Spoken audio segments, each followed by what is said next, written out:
नमस्कार, राजस्थान समाचार में आपका स्वागत है। पेश है राजस्थान की खास खबरें। बाजेला सरकार ने दिया बड़ा तोहफा, पुलिस जेल होमगार्ड कर्मियों के लिए खुशखबरी, मैस भत्ता बढ़ाया 300 रुपए। बाजेला सरकार ने बड़ा तोहफा दिया, पुलिस जेल होमगार्ड कर्मियों के लिए बड़ी खुशखबरी है।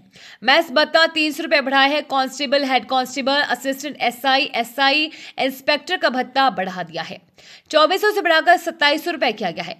जेल में warder, armour, senior warder, head warder, deputy jailer, jailer instructor grade द्वितीय, उनका भत्ता भी 2400 से बढ़ाकर 2700 रुपए किया गया। इसी तरह होमगार्ड में आरक्षी ड्राइवर, मुख्य आरक्षी का भी भत्ता बढ़ा है। 2400 से बड़ा भत्ता बढ़ाकर 2700 रुपए हुआ। वित्त विभाग ने आदेश जारी किया। आपको बता दें, भजला सरकार ने बड़ा तोहफा दिया है। राजस्थान में पर्यावरण बचाने की पहल, शादी समारोह में अब नहीं दिखेंगे डिस्पोजल, सरकार देगी स्टील बर्तन किराए पर। प्रदेश में पर्यावरण संरक्षण और प्लास्टिक के नुकसान से बचाने के लिए राज्य सरकार ने ग्रामीण इलाकों में कवायद शुरू कर दी है। गांव में होने वाली शादियों और अन्य सामूहिक कार्यक्रमों में प्लास्टिक और डिस्पोजल के बर्तन काम में नहीं लिए जाएंगे, जिसके लिए राज्य सरकार ने ग्राम पंचायतों में बर्तन बैंक खोली है। इन बर्तन बैंकों में स्टील के बर्तन काम में लिए जाएंगे। बर्तन बैंक खोलने की घोषणा राज्य सरकार ने अपने बजट घोषणा 2025-26 में की थी, जिसमें पहले चरण में चयनित 1000 ग्राम पंचायत में बर्तन बैंक खोले जाने थे। जोधपुर के अद्विता जैन ने 12वीं में हासिल किए 99.4% अंक, कला संख्याएं में शहर में प्रथम स्थान। सीबीएसई द्वारा घोषित 12वीं कक्षा के परीक्षा परिणाम में जोधपुर की छात्रा अद्विता जैन ने शानदार प्रदर्शन कर 99.4% अंक हासिल किए। कला संख्याएं से पढ़ाई करने वाली अद्विता ने जोधपुर शहर में टॉप कर न केवल अपने विद्यालय बल्कि पूरे शहर को गौरवान्वित किया है। गर्मी के तीखे तेवर पर राहत के कृत्रिम छींटे, रेड लाइट चौराहों पर लगाए गए ग्रीन शेड। राजधानी जयपुर में तापमान फिर बढ़ने लगा है। शहर की आसमान से बादल छटाने के साथ ही तापमान 40 डिग्री के करीब पहुंच चुका है, जिससे आम जनजीवन भी प्रभावित हो रहा है।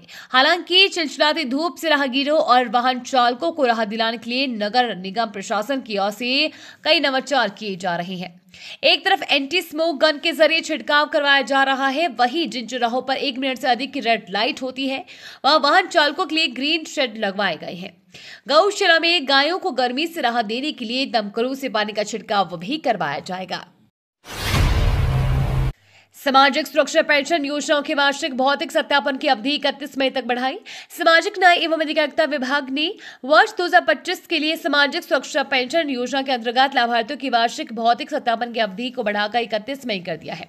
निदेशक एवं संयुक्त शासन सचिव बचनेश अग्रवाल ने बताया कि योजना के तहत आने वाले लाभार्थियों की मांग और सुविधा के लिए विभाग ने सत्यापन की अंतिम तिथि बढ़ाकर 31 मई 2025 कर दी है। उन्होंने कहा कि लाभार्थी अविलंब अपना सत्यापन करवाएं ताकि पेंशन में कोई व्यवधान न हो।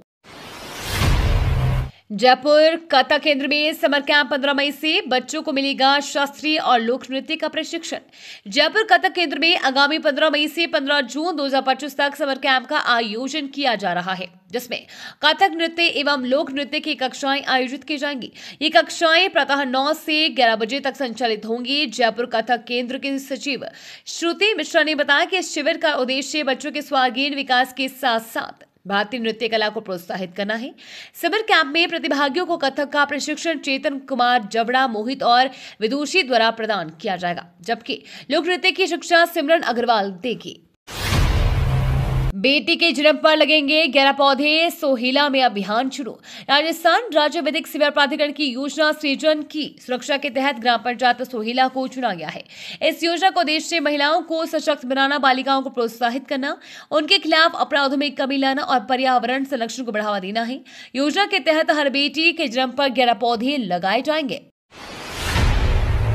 सीमावर्ती गांव में पहुंचे प्रभारी मंत्री के बिश्नोई, कहा सेना ने दिया पाकिस्तान को मुंहतोड़ जवाब। प्रदेश सरकार के निर्देश पर प्रभारी मंत्री के बिश्नोई मंगलवार को जालौर जिले के सांचौर क्षेत्र के सीमावर्ती गांव के दौरे पर रहे। इस दौरान उन्होंने सीमा पर बने हालात, सुरक्षा व्यवस्था और ग्रामीणों की स्थिति का जायजा लिया। प्रभारी मंत्री के साथ भाजपा प्रदेश उपाध्यक्ष नाहर सिंह, जिलाध्यक्ष जसराज राजपुरोहित, सांसद लूमाराम चौधरी और पूर्व सांसद देवजी भाई पटेल भी मौजूद रहे।